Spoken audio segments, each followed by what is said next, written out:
A pleasant good evening and a hearty welcome to News R. In this edition, President Bio says discipline and leadership is the best to demonstrate for others to follow.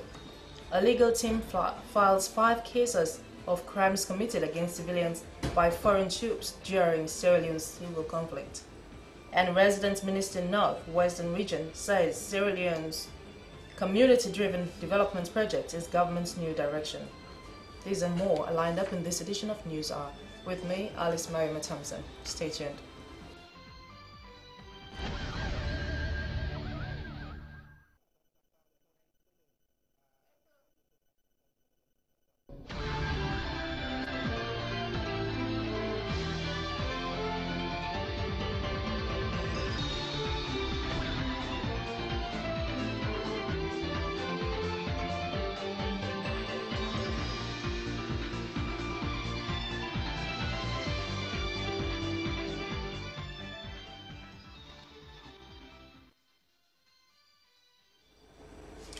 The Minister of Tourism and Cultural Affairs, Memunatu Pratt, has given a 2-week notification to over 100 hotels, restaurants and casino owners to pay their licenses and development fees.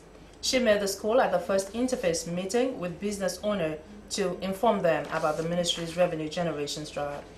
Doreen Barry reports. The tourism sector is on a transformation stage. Revenue generation is key to the sector, especially when business owners are eager for a facelift within the sector. This sector is among growth sectors that contribute significantly to a country's economy. In some countries, the tourism sector contributes a greater percentage to the gross domestic product. Sierra Leone is a country with a lot of touristic potentials, but these potentials have not been properly harnessed over the decades. It is against this backdrop that the new Minister of Tourism and Cultural Affairs, Memunatu Pratt, has decided to focus on robust revenue generation drive. The reason why she has engaged business owners and the sector to be meeting their financial obligations. According to Madam Pratt, over 100 business owners have for years now not renewed their licenses, which is not good for the sector. The grace period is over, as failure to comply will lead to penalties, she said. The new direction, Madam Pratt promised, intends to give a new facelift to the tourism sector. What I found out when I took over office was that there is no revenue mobilization strategy in place. So I have worked on it and tried to put some work with regards to how we can get them to pay up. And as a matter of fact, I was given a range of over hundreds of business houses, restaurants and hotels that have not been paying their license fee and then also their development fees. So I called them also in order that we could talk together and then also to give them what the conditions are with regards to payment. She told players in the sector that she will work with them to make the tourism sector vibrant for the benefit of the country.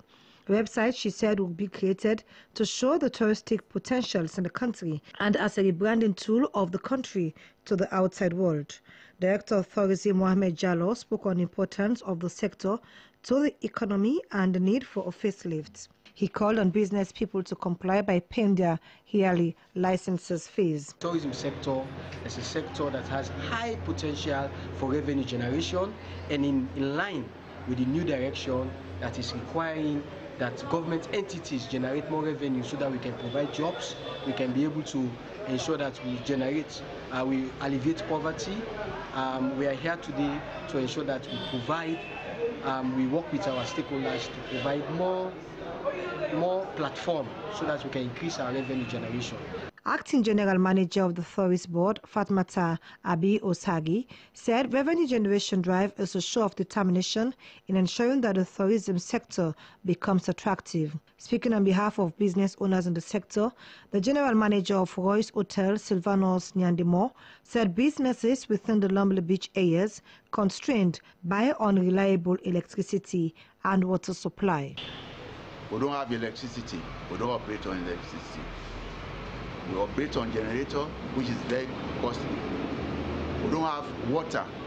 We always depend on Bowsers. But they bring bills we pay, which is not fair. Thirdly, the EPA charges, the way to acquire the license is so burdensome on the employers that we are asking that government or somebody will come to our aid to able to stabilize that area.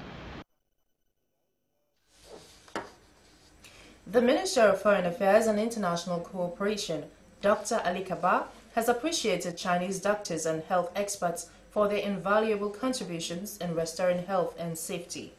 He appreciated them at this year's public health reception held at the Chinese Embassy at Spolu, Wilberforce. Hawanatu Conte reports.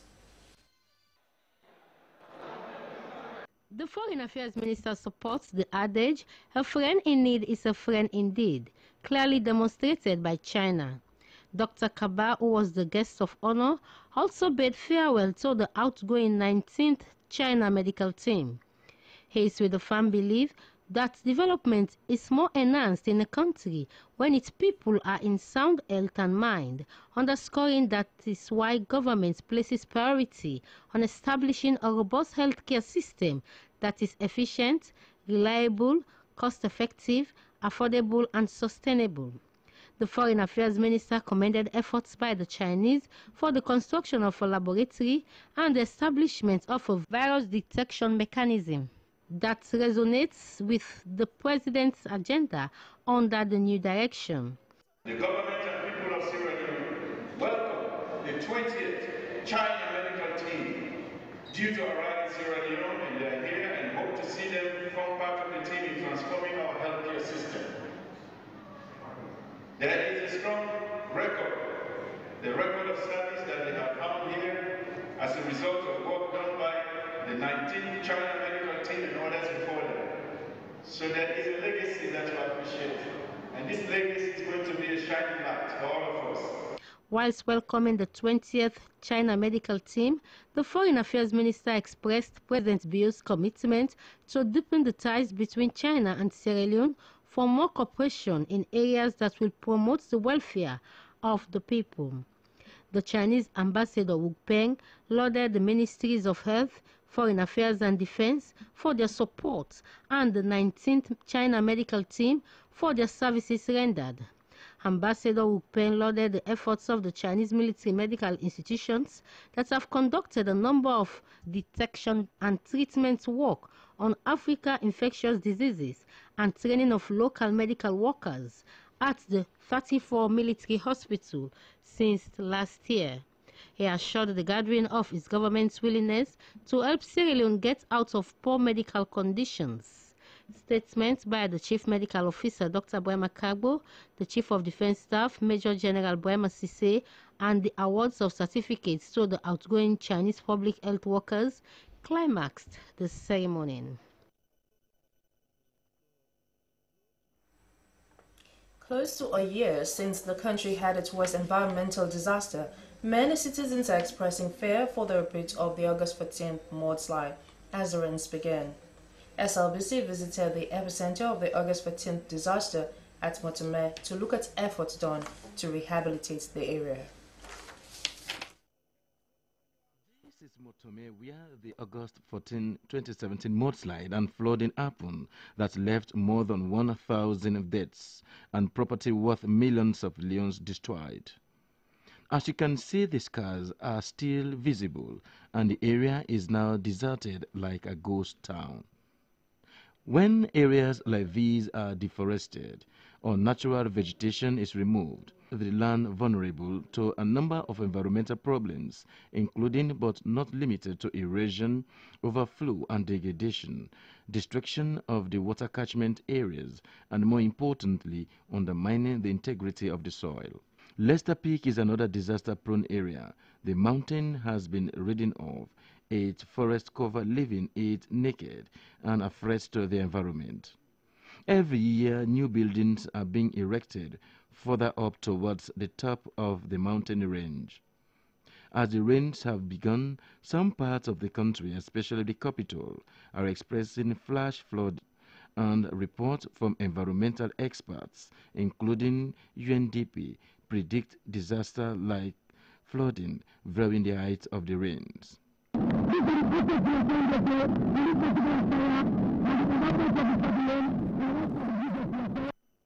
This shock has prompted the government through the Lands and Environment Ministry to take proactive measures to demolish houses and evacuate those who reside at Motome.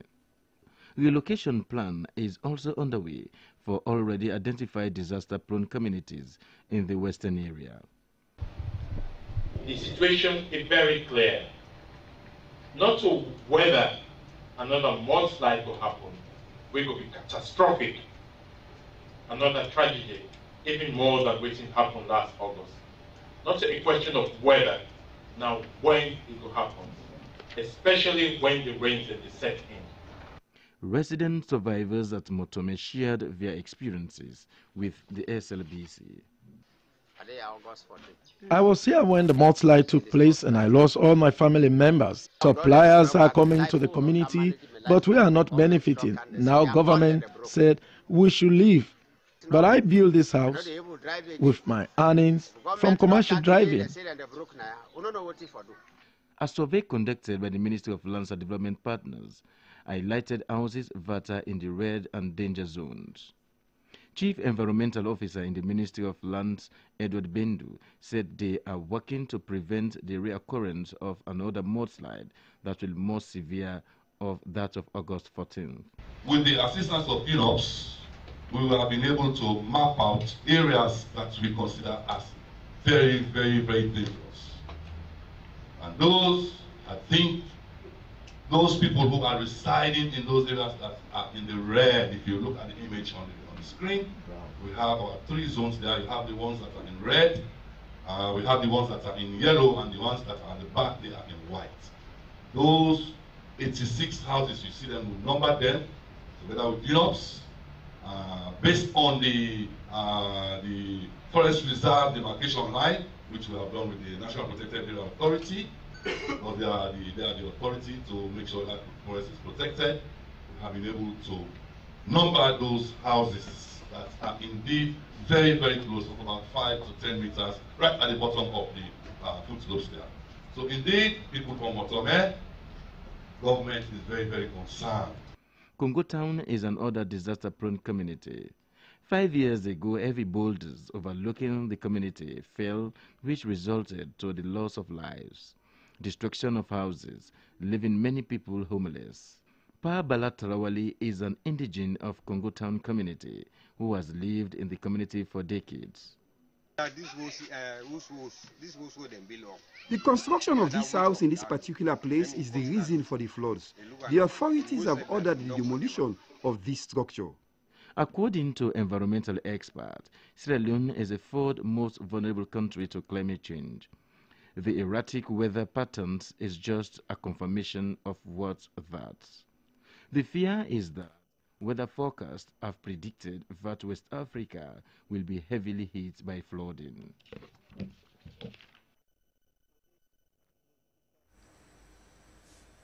Some residents around Pademba Road close to the correctional center have raised concerns over liquid waste coming from the correctional center and running through the main Pademba Road into private homes, offices and business places.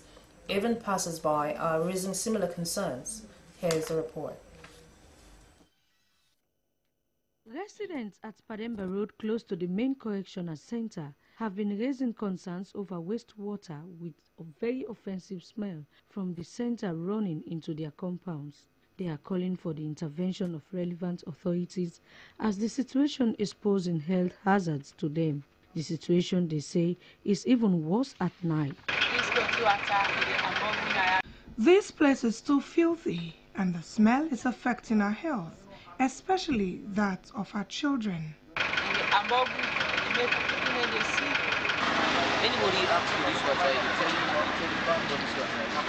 The sewage from the central prison has been going on for years now, with no action taken. A shop owner told SLBC that water from the correctional center was splashed on her by a car, which caused her to wash her feet with the toy. So the taxi driver just splashed this water, and this water are the toilet water where they come on at this prison. This situation is really not ideal. A car splashed the water on me and I had to wash my feet with disinfectant to prevent any diseases. This place is inhabited by persons with disabilities. They are also affected by this spill. The question affected persons are asking right now is, how soon will the correctional services address this situation as they are running out of patience?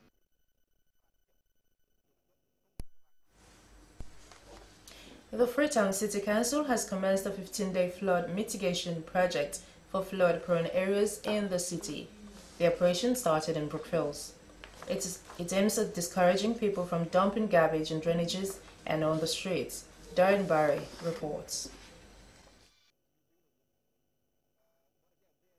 As Sierra Leone is poised towards disaster prevention during the rains, the Freetown City Council is implementing a 2-week project which is mainly to clean drainages and streets in communities in the city. Wrong disposal of garbage, especially in gutters, has been identified as the major cause of flooding in the capital because when the drainages become shallower, it will be very easy for flooding to occur whenever it rains. The flood mitigation project is targeting disaster-prone areas in the capital, and Brookfields is one of the community that experiences flooding every raining season. The cleaning exercise saw community members, the military, G4 and officials from the Freetown City Council cleaning the community as swift measure to prevent flooding. The mayor of Freetown City Council, Yvonne Akisoya, said the flood mitigation project is aimed at raising awareness about the effect of dumping garbage in the streets, which sometimes end up in the gutters. She said that over the years, certain areas have been flooded due to human activity. The rationale is flood mitigation,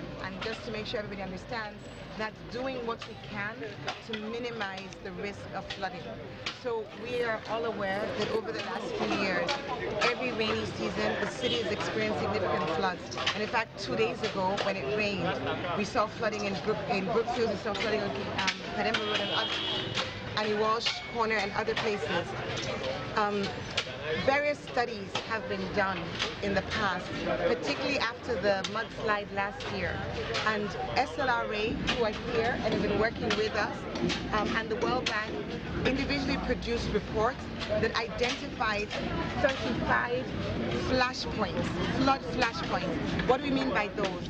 These are the areas where, because of something either structurally or because of a buildup of silt, this is where the flooding starts. She said that's a cleaning exercise as part of a short-term plan to have the city clean. What we're doing today is part of a 4-component plan to reduce flooding this rainy season. So that's what you're seeing. And the 4 parts of the plan are: number 1, raising public awareness, getting Freetonians, all of us, to know that our actions are contributing to the problem. How is that happening? In 2 ways. The very direct one is because, as you can all see, there's a lot of waste in that gutter. There's a lot of plastic, clothes, papers, cans. So we, as citizens of the city, are contributing to blocking gutters, waterways and culverts, which lead to flooding.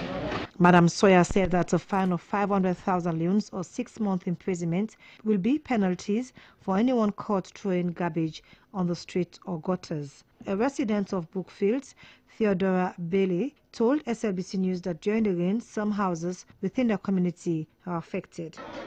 When every rain comes, Every year during the rains, the gutters within communities are blocked due to improper disposal of garbage. I advise that the City Council and other authorities look at ways to expand the gutters and culverts. Councillor Abiose Wilson of Brookfields described the project as timely and relevant for the safety of its constituents. She said that the cleaning will prevent flooding and will help the people to serve as watchdogs in their communities. Well, as councillor, the local governments are at the prosperity targets. We are responsible to promote development in our locality. So if we have this flood mitigation in our ward, and to start with, today is the first day that we're going to start the mitigation, and I'm very happy as a councillor, to take the lead, because I am the first point of contact in any development in my ward. She said that the cleaning should be a continuous exercise, as one off will not solve the sanitation problem in the community. As the Hillside Bypass Road construction work progresses, residents at Eastern Street and Mountain Court have raised concern over the destruction of their properties due to the diversion of the waterway from Mount Orel to Eastern Street. According to them, the area was flooded 2 days ago during a heavy downpour. SLBC's Aruna Patrick Kamara filed in this report.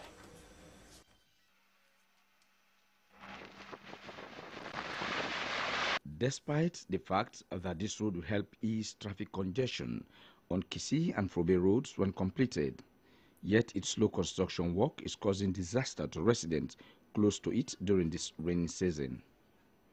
According to these community people, the road construction project is necessary, but complain the diversion of the waterway the company has created, which according to them cannot control the water flowing from Mount Orel to Eastern Street. Alhaji Almami Kamara is a resident of Mount Orel and a landowner of Eastern Street. He explains more about what happens when it rains. Right from here, and now there is a stop here, as you can see. Now the water don't have free movement. When the rain comes, okay, the rain that came this few days, it's what that here still. There is no simple way for it to go down because of the poor construction of this CSC guy.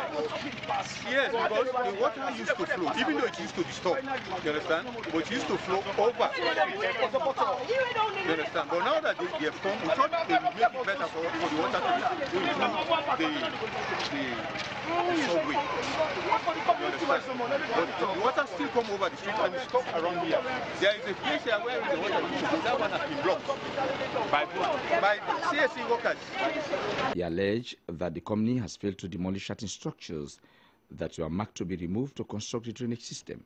Another resident at Eastern Street, Emmanuel Davids, explained that before the start of the road construction work, there was no flooding in the area. The main problem is the drainages, the construction of the drainages. The way the drainages are constructed does not fit to contain the water, that is the volume of water that is coming from the hillside.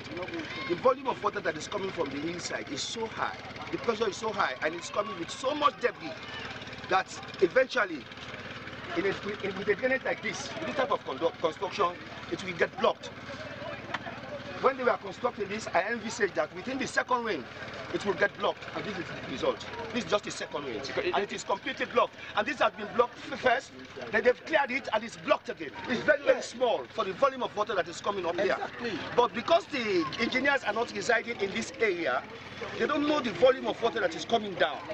And when during the dry, as it is now, you will see no water. Whatever we talk about drainage or the water, the volume of the water, they don't tend to believe us, because seeing is believing. But my dear brother, when the rain is coming, if you are here, you will see the volume of the water. It's so high. This volume of water has carried a vehicle away, has carried a human being, a big human being away several times. We have a large volume of water here, and this is the drainage that is constructed for us. It is not proper. Mr. Davis calls on the Sierra Leone Roads Authority to monitor road construction work and avert future flooding disaster if the problem is not addressed swiftly. John So is the site manager of the CSC Hillside Bypass Road construction project, and he had this to say. I don't know, because they don't have this plan. It's only us to have this plan and SLR. You understand? We are contractors. We just realize what the plan which SLR approved for us. You understand? This is all approved for the consultant for SLR. So we just execute. We are not decided to change the design or something like that. We don't change anything. So you all what we exactly. All what we do here, we have the plan, approved plan, and we execute. He said as a company, they are working by the design that the Sierra Leone Roads Authority gave them to construct the road, and that they cannot determine drainage system to be constructed. Engineer Kebi is a consultant from Texel supervising the construction of the road. Well, I just advise the community to exercise some patience, right? As of this particular place, yet our construction as you can see, because they have problems with the drainage system. And we can't centralize all the volume of the water in one place, the one time. So we had to split them so that it reduces the velocity, right? Otherwise, if you say all the water we collected and send it in one direction, definitely we experience down there, of course, we experience But for you, what you are doing, you think is a good job? Of course. He called on residents to be patient as the flooding will stop after they have completed the road construction work. The engineer said that it is because some areas are temporarily blocked for now due to the construction work. That is why the water is not flowing freely. As the rains poured down heavily, flooding took over the area, creating panic on residents living in that part of the city.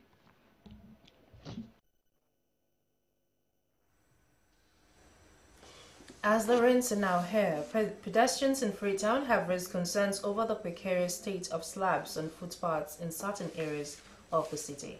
They are calling on the Sierra Leone Roads Authority to replace broken slabs. Joseph Toure followed up this issue and filed in this report. Very paramount to pedestrians.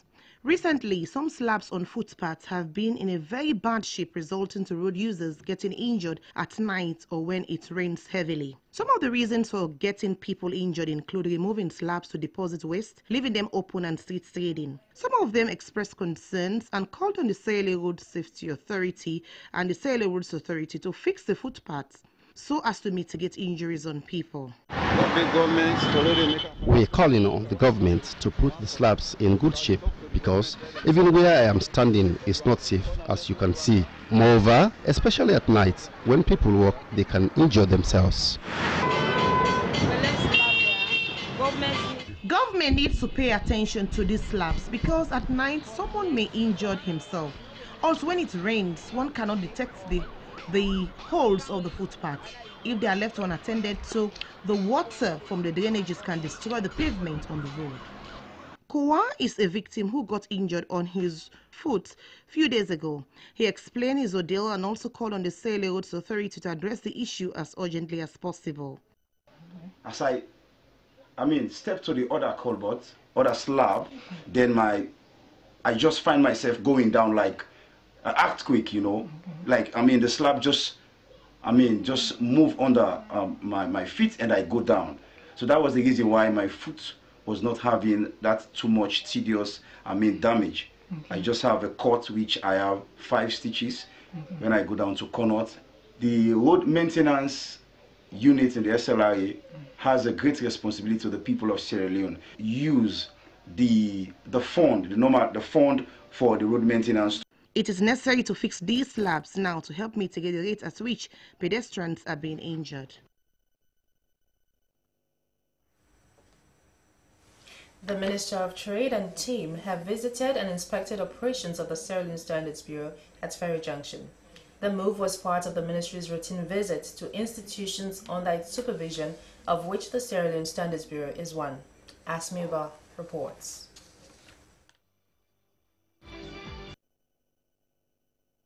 Visiting institutions that are under the supervision of ministries is what newly appointed ministers normally embark on when they take up office. Nearly all the new ministers have visited institutions that are under their watch. The Sierra Leone Standard Bureau is very crucial in Sierra Leone as it provides guides for weights and measurements and also guides the country when it comes to standards and qualities of goods that are either produced in Sierra Leone or are imported.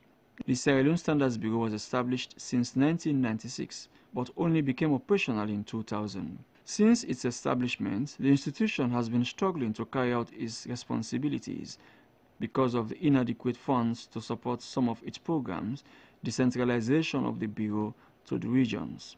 Executive Director of the Sierra Leone Standards Bureau told the visiting team that the Bureau retains 86 active members of staff and its presence is felt at the Queen Elizabeth II Quay and Gbalamuya Kambia District's border post. For the Strategic Objective 3, the Product Certification Scheme, we have trained our staff, we've developed the regulations, developed the manual, and developed the quality map, and we have identified 10 of these products, so that at least these are local product beverages, rice, water, 10 of them have been identified.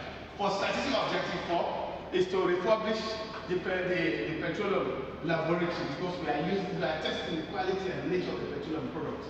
So we do this at the clearance test, and from there we do detailed analysis of the products, so that at least substandard products will not be imported into the country. So what we did, we bought a sulfur analyzer and some other products. So for the administrative billing, the bill of quantum that we developed, it costed about 4,980,000. For the 2016 to 2017, we have installed final installation of 2 scientific instruments, and the one is high pressure liquid chromatograph. This one will determine the vitamins, the minerals, the aflatoxin, the histamine in fish. You know, our fish and fish products are banned. So with this, I will be able to lift the ban of the fish. And this, if we start testing the fish, we expand the scope of testing, then this will bring kind of revenue to the country. And this will facilitate export of fish from Sierra Leone. Deputy Minister of Trade and Industry Abraham Sisi Jones said one of the reasons why Sierra Leone sometimes don't do well at the international level is because the country pays little attention to standards. He assured Standards Bureau of the political will to achieve their dream. The minister responsible for Standard Bureau, Peter Bayuku Conte, said their aim as a ministry is to promote more trade and investments in order to open up the markets. He called for the consumption and buying of Sierra Leonean products as a way of promoting business in the country and rely less on imports. The Minister of Trade emphasized the need for the review of the legal framework that created the Bureau. Well, I want to tell you now that after all this mess, now we have a serious government headed by the current president. And I want to tell you that he is a serious man. When you want to judge a leader, don't judge a leader by how handsome he is.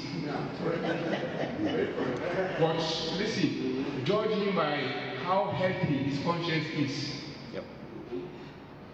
Madabio has a healthy conscience.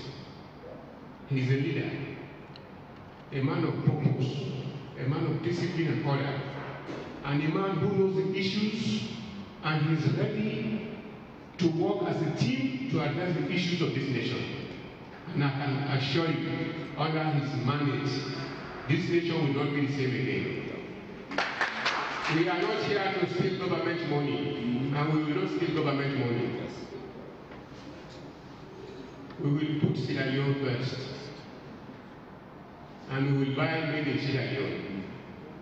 And under that made in Sierra Leone, there comes in Standards Bureau. Peter Bayuku was a former Minister of Tourism under the Ernest Bai Koroma administration, who is known for his strong stance against corruption. The Bureau has most times been criticized for not living up to the expectation of the populace, as the country is awash with substandard and expired goods. With Mr. Conte at the helm, much is expected of him if the Bureau is to carry out its mandate effectively. President Julius Maada Bio has said that discipline in leadership is the best to demonstrate for others to follow. He made the statements during the 2-day official opening of the ministerial retreat at the Place Resort at Tokyo. The 2-day retreat will focus on the roles and responsibilities of each ministry and also share experiences among the ministers. Hawa Musire has more. Maada Bio has called on his ministers during a retreat held at the Place Resort, Tokyo Village, to work together in fulfilling promises his government has made to the people of Sierra Leone, as he alone cannot deliver. He described the national challenge as a difficult task, but said they must deliver, especially the flagship programs, including free education and agriculture, as pupils and students are waiting to see their dream come true. This, the president noted, can only happen with collective responsibility that will showcase their work. Citizens, President Bio informed his ministers have no time to waste, as they are expecting their expectations, adding that elections are over and that they have won as a government and they need to deliver.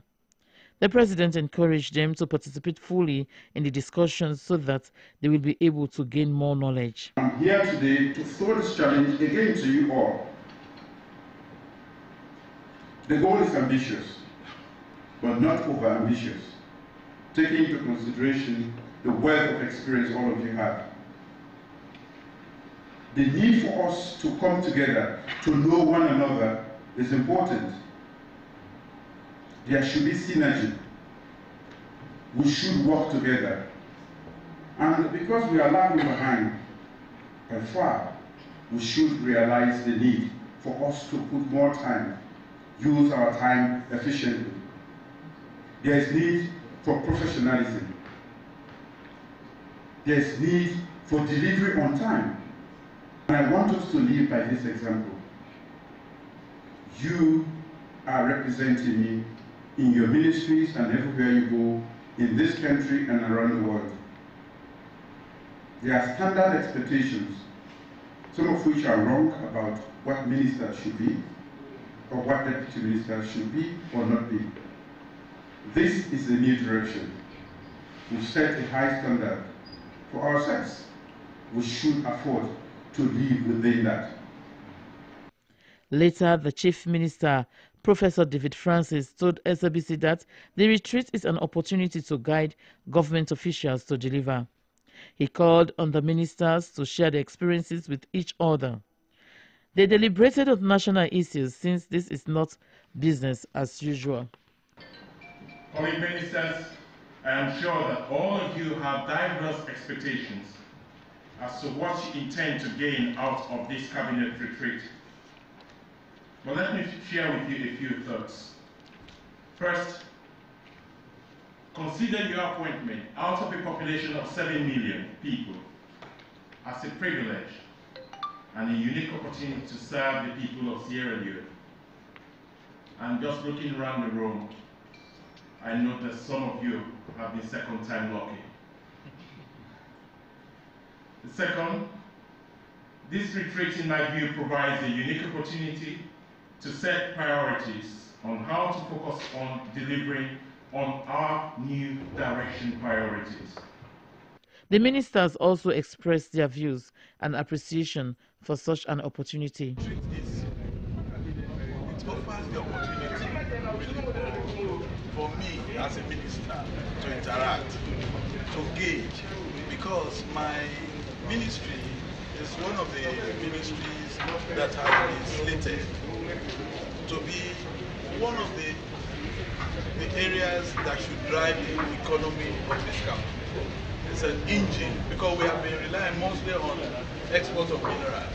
But now we want to get into agriculture so that we will be able to use agriculture, get people involved, one, to create employment, two, to create businesses, local businesses, so that we empower our people, and to such an extent that they will be able to be independent and further help others. It's absolutely important. This is a team assembled from various walks of life, so it's important that we are here to build goal congruence, who are able to sing from the same hymn sheet, who are able to build relationships so that government business can be seamlessly conducted. So it's very important that this retreat is taking place. I think this type of retreat is necessary for us to know our objective, what's going on, and how we should collaborate our efforts together in order to achieve our priorities for the benefit of our people. So for me, as Minister of Internal Affairs, I think it is a valuable and a very good venture. Valuable venture. It is literally just integrating them. There's no excuse. The performance itself. There's no way we can succeed as a nation without working as a team. Coordination, and that's all it's about, and it's a great one.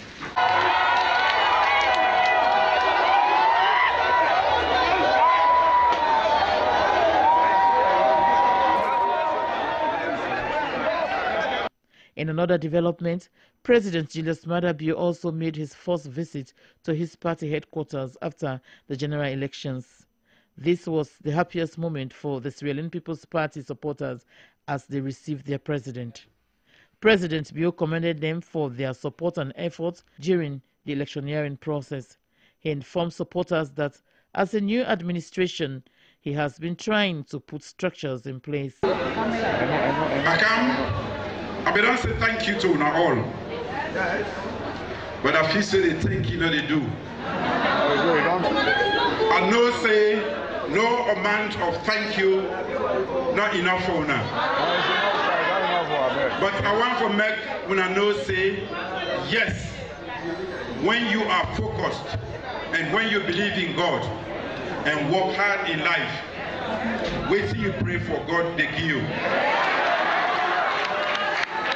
I can for cater for everybody in this country.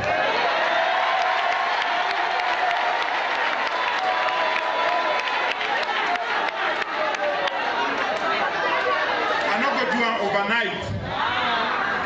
To take time, sir. But for make this younger one the way they can be away, also get opportunity for lead the state under the SLPP. I get for make sure say I do good work in the state house, so that even if I accommodate the other person will go to the SLPP.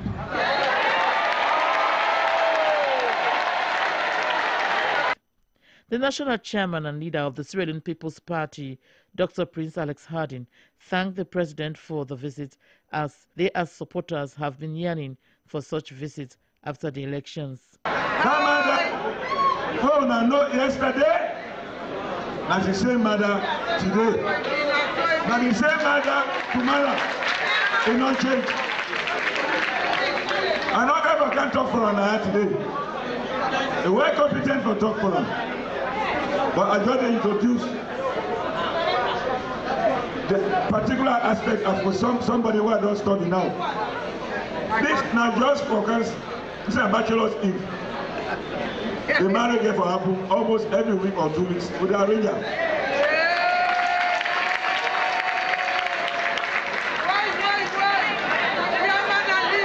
So today, in your squad and for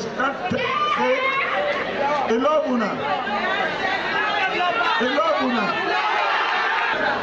Therefore, we can no more for say thank you again in a special way, and for surely with this meeting and we have to do often and often until when I say this is the matter and this is the matter that we continue.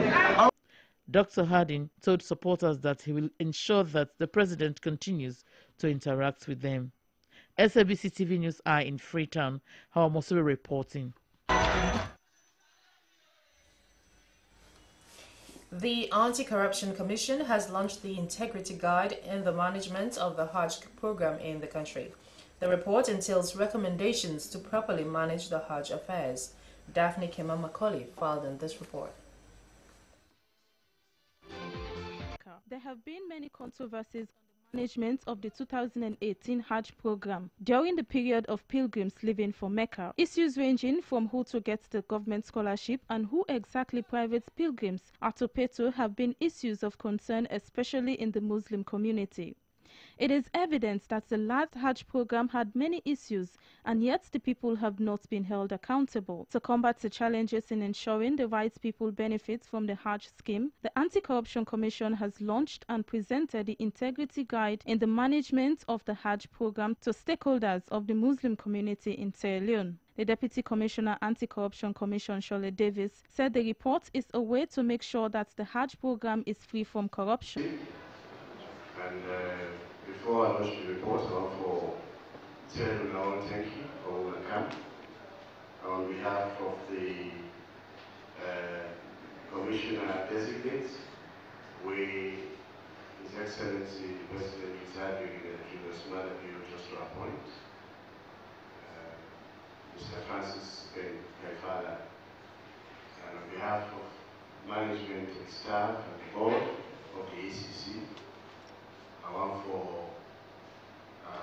launch this report and present 3 copies of the report to the Honorable Minister of Social Welfare and Children's Affairs. Corruption. The Minister of Social Welfare, Gender and Children's Affairs, Bindu Gassama, thanked the Anti-Corruption Commission for its efforts to guide the Hajj Committee. Anti-corruption is very, very important because we all know the trouble we were in before, and may God push that trouble far from this one here. We all know the importance of the Muslim community in this country, and the Muslim community is so important that when you get wrong and people are. Aja Elawe Cole is a member of the Muslim community in Sierra Leone. She questioned the quality of pilgrims and advised that much education be done so that the pilgrimage is easier and successful for all. The report states that members of the Hajj committee should have vast experience in the Hajj process, establish a computerized database to register all pilgrims, and that the Hajj committee is to produce both situation and financial reports that should be shaped by the government. For SLBC News, Daphne Kimamakoli reporting. The ambassador of the Federal Republic of Germany to Sierra Leone, Wolfgang Withoff, has taken formal leave of the Minister of Foreign Affairs and International Cooperation, Dr. Ali Kabar.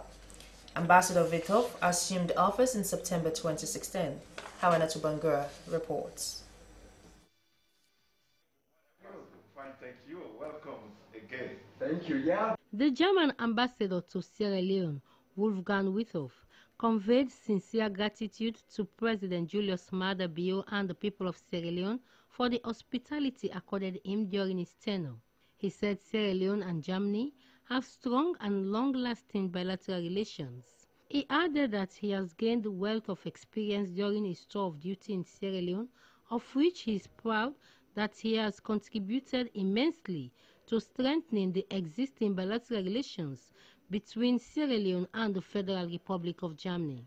Minister of Foreign Affairs and International Cooperation, Dr. Ali Kabar, thanked the outgoing ambassador for enduring his mission in Sierra Leone.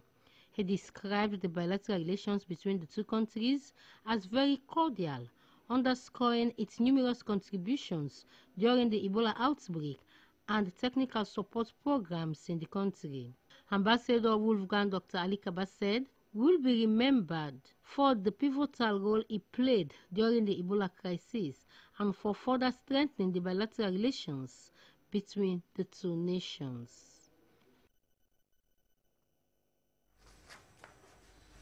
And with that item, News Hour comes to a close. Before we go, a recap of the main headlines. President Bio has said that discipline in leadership is the best to demonstrate for others to follow. A legal team has filed 5 cases of crimes committed against civilians by foreign troops during Sierra Leone civil conflict. And Resident Minister Northwestern Region has said that Sierra Leone's community-driven development project is government's new direction. Well, that's all in this edition of News Hour, broadcast live on the Sierra Leone Broadcasting Corporation. On behalf of my news editor, Ibrahim Mansari, and the team tonight, I'm Alice Mariama Thompson, wishing the rest of your night is glorious. Thanks for your time. Keep watching the SLBC.